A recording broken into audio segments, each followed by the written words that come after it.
यह कहानी एक छोटे से कस्बे की है जहां पुराने जमाने के मकान और उनकी दीवारों पर जमी धूल कई अनसुनी कहानियों को छुपाए हुए थी। ऐसे ही एक मकान में सीमा और उसका परिवार रहता था। सीमा एक सीधी सादी लेकिन सपने देखने वाली लड़की थी। उसे किताबें पढ़ने और अकेले वक्त बिताना पसंद था। एक दिन अपने घर के पुराने स्टोर रूम में सफाई करते हुए सीमा को एक पुराना डिब्बा मिला। डिब्बे के अंदर कई चीजें रखी हुई थीं, लेकिन सबसे खास था एक पुराना पीला पड़ा हुआ खत। खत पर किसी का नाम नहीं लिखा था। सीमा ने धीरे से खत को खोला और पढ़ना शुरू किया। उसमें लिखा था, अगर तुम भी मुझसे प्यार करती हो तो उस शाम को पुराने मंदिर के पास आना। सीमा को यह पढ़कर अजीब लगा।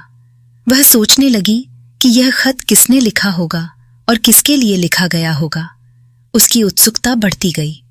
सीमा ने अपनी मां से इस खत के बारे में पूछा, लेकिन उसकी मां ने मुस्कुराते हुए कहा, अरे ये तो बहुत पुराना होगा, छोड़ो इन बातों को।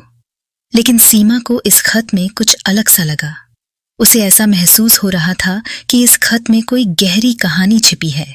उसने अपने पिता से भी पूछा, लेकिन उन्होंने बस इतना कहा, ये पुराना घर है, यहां तो न जाने कितनी चीजें पड़ी हैं। सीमा ने ठान लिया कि वह इस खत की सच्चाई पता करके ही रहेगी। अगली शाम सीमा ने उस खत में लिखे हुए स्थान पर जाने का फैसला किया। पुराने मंदिर तक पहुंचने के लिए उसे कस्बे की पुरानी गली से गुजरना पड़ा। गली सुनसान थी और मंदिर की तरफ बढ़ते ही माहौल और भी रहस्यमय हो गया।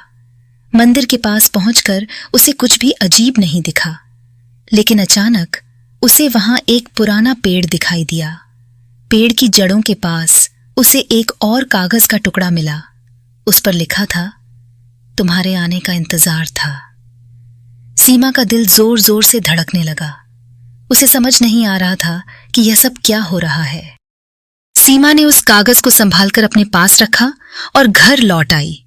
उसने सोचा कि शायद यह सब महज एक इत्तेफाक है, लेकिन अगले दिन उसे अपने घर की छत पर एक और खत मिला। इस बार खत में लिखा था, सच जानने के लिए उस दीवार को देखो जो सबसे पुरानी है। सीमा को याद आया कि उनके घर की एक दीवार बेहद पुरानी थी, जिसे कभी रिपेयर नहीं किया गया था। उसने दीवार को ध्यान से देखा और पाया कि एक ईंट थोड़ा अलग तरीके से लगी हुई थी। सीमा ने अपने भाई की मदद से वह ईंट हटाई। ईंट के पीछे एक छोटा सा डिब्बा छिपा हुआ था। डिब्बे में एक खूबसूरत लॉकेट और एक डायरी थी। सीमा ने डायरी पढ़ना शुरू किया। उसमें एक लड़की की कहानी लिखी हुई थी, जिसका नाम था अनामिका। डायरी के पन्नों में लिखा था कि अनामिका को एक लड़के से प्यार हो गया था, लेकिन उनका प्यार समाज की बंदिशों के कारण अधूरा रह गया। डायरी में आखिरी पन्ने पर लिखा था, अगर कोई यह पढ़ रहा है तो समझ लो कि यह प्रेम कहानी अधूरी नहीं थी। हमारे प्यार ने एक अमर रूप ले लिया है। सीमा ये सब पढ़कर भावुक हो गई। उसे ऐसा लगा जैसे उसने किसी की अनकही कहानी को जिंदा कर दिया हो। डायरी में लिखे हुए नाम को याद करते हुए सीमा ने कस्बे के कुछ बुजुर्गों से इस बारे में पूछा। उन्होंने बताया कि अनामिका और उसके प्रेमी की कहानी आज भी इस कस्बे में गूंजती है। लोग कहते हैं कि उनका प्यार अधूरा रह गया, लेकिन उनकी आत्माएं अब भी इस जगह पर हैं। सीमा को महसूस हुआ कि शायद ये खत और डायरी इसलिए मिले ताकि उनकी कहानी किसी को सुनाई जा सके। सीमा ने उस लॉकेट को संभालकर एक मंदिर में रख दिया और उनकी कहानी को अपनी डायरी में लिख लिया। उसने तय किया कि वह इस प्रेम कहानी को लोगों तक पहुंचाएगी, ताकि अनामिका और उसके प्रेमी का प्यार हमेशा याद रखा जाए।